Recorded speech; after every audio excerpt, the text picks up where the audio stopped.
Olá para todo mundo, eu sou a Aline e esse aqui é o meu canal, o Aline os Livros. Hoje a gente vai conversar sobre um livro que foge completamente ao tema dos nossos últimos meses aqui no canal. É um tema que não tem nada a ver com a Rússia, mas que vem de uma cultura muito próxima geograficamente da Rússia. A cultura japonesa. E a cultura retratada pelo Junichiro Tanizaki aqui nesse livro, As Irmãs Makioka. Como vocês podem ver, ele é um livro bem grosso, são 742 páginas.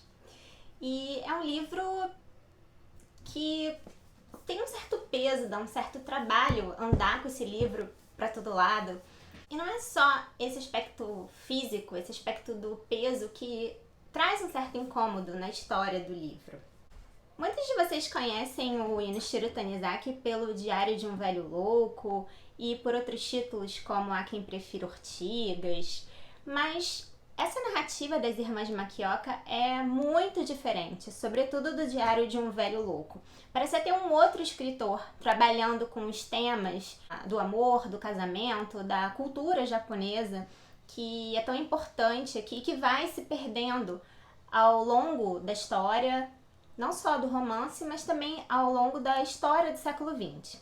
Esse livro vai pegar, então, os anos 30, final dos anos 30, mais ou menos, até quase o final da Segunda Guerra Mundial. E a gente vai conhecer as passagens da participação do Japão, os nossos personagens vão se encontrar com outros personagens que vão para a Europa e que vão trazer notícias e vão trazer também uma série de visões sobre o antissemitismo, sobre a figura do Hitler na época. Então, existe aqui também esse conteúdo político, histórico, muito importante.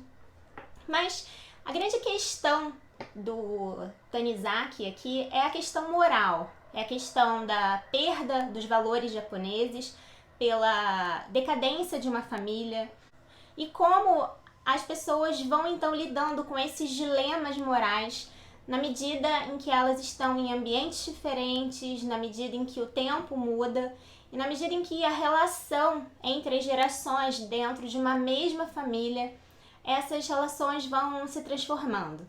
O Tanizaki é bem discreto na descrição dele dos problemas dos personagens. É como se ele estivesse tentando o tempo todo oferecer uma série de pretextos e uma série de argumentos para tentar salvar um pouco determinados personagens.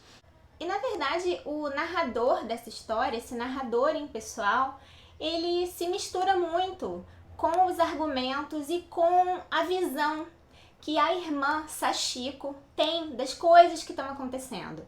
Então, muitas vezes aquilo que o narrador fala reaparece na fala da Sachiko e o narrador muitas vezes mostra aquela ingenuidade que a própria Sachiko tem, essa ingenuidade de aceitar certas explicações da sua irmã mais nova, essa questão do recato, essa questão da prudência, a forma de contar determinadas coisas, não é só o tema, mas sim a forma de se apropriar dele, que mostra então essa mudança que a cultura japonesa vai sofrer. Essa mudança que vai também ser representada pela saída de uma das personagens, que vai sair da bacia de Osaka e vai morar em Tóquio com o marido. Eu pensava, logo ao abrir esse livro, que seria um livro muito diferente, que seria um livro propriamente quase obsceno. Eu imaginei que ele trataria, então, dessa subjetividade das quatro irmãs Makioka de uma forma quase que impiedosa, contando realmente como elas se sentiam e contando de uma forma completamente diferente dessa forma com a qual eu me deparei. É uma forma muito sutil, muito educada e ele vai contando então, através de uma série de eufemismos e de pretextos, vai contando a decadência da família Makioka, uma família que deu origem a quatro irmãs. A gente tem a irmã Tsuruko, que é a mais velha, a Sachiko, que é a irmã cuja perspectiva abraça toda a história. Muito do que a gente vem a saber desse livro, desses personagens, é através da perspectiva dessa irmã, que é a segunda irmã. A gente tem a Yukiko, que é a terceira, e a Taeko, que é a irmã mais nova. E ela é chamada de Koizan. Era muito comum no Japão se chamar a irmã mais nova por esse nome, Koizan.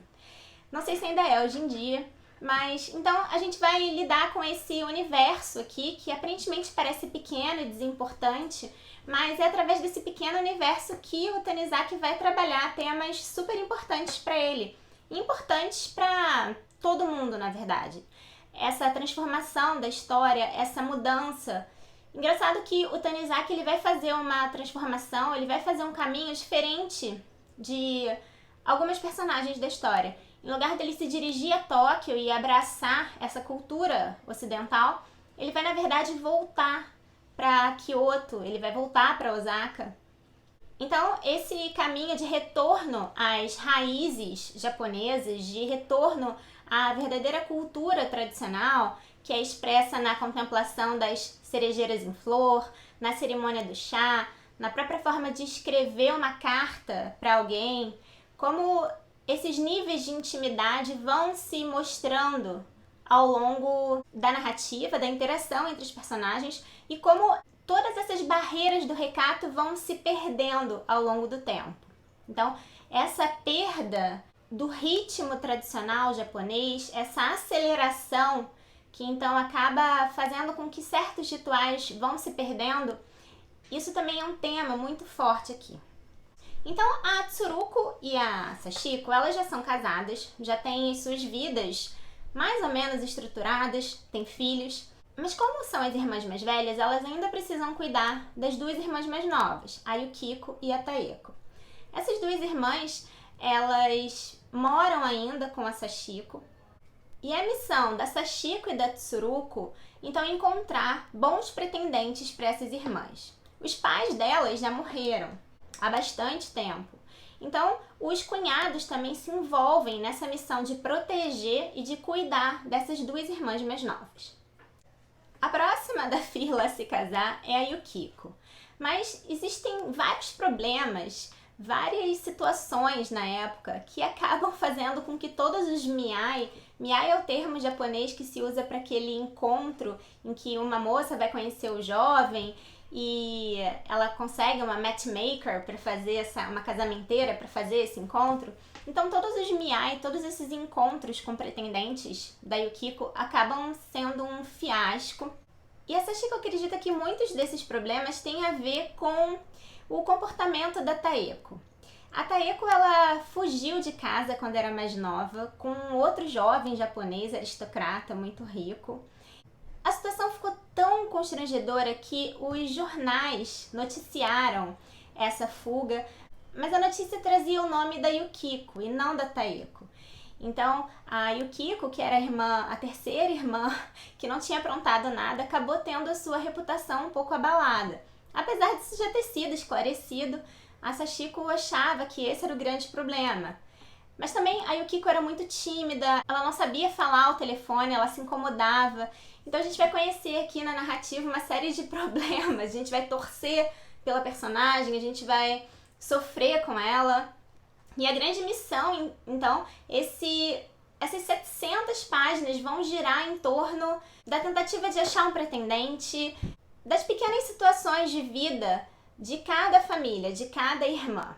Mas é um livro muito longo, ele só começa a ficar interessante lá pela página 550. E aí a gente vai ver realmente o que o Tanizaki pensa de certos comportamentos, a gente vai ver o que o Tanizaki pensa da cultura ocidental, da relação com as tradições japonesas, como isso vai se perdendo com o tempo.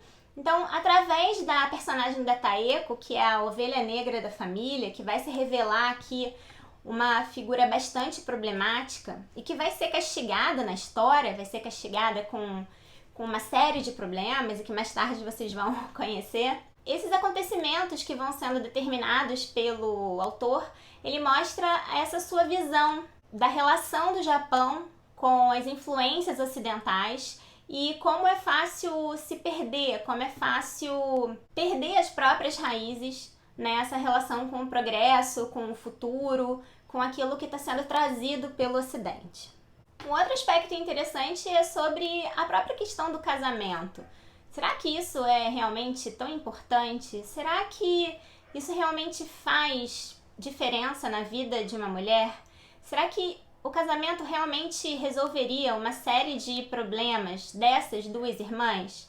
Então, a Sachiko, essa personagem que encarna as tradições e que tenta se relacionar de uma forma mais ou menos liberal com as irmãs mais novas, ela também vai se questionar sobre o valor de um casamento na vida de uma mulher, se realmente essas irmãs elas se casariam um dia, se realmente encontrariam alguém e o que elas fariam da própria vida, casadas ou não.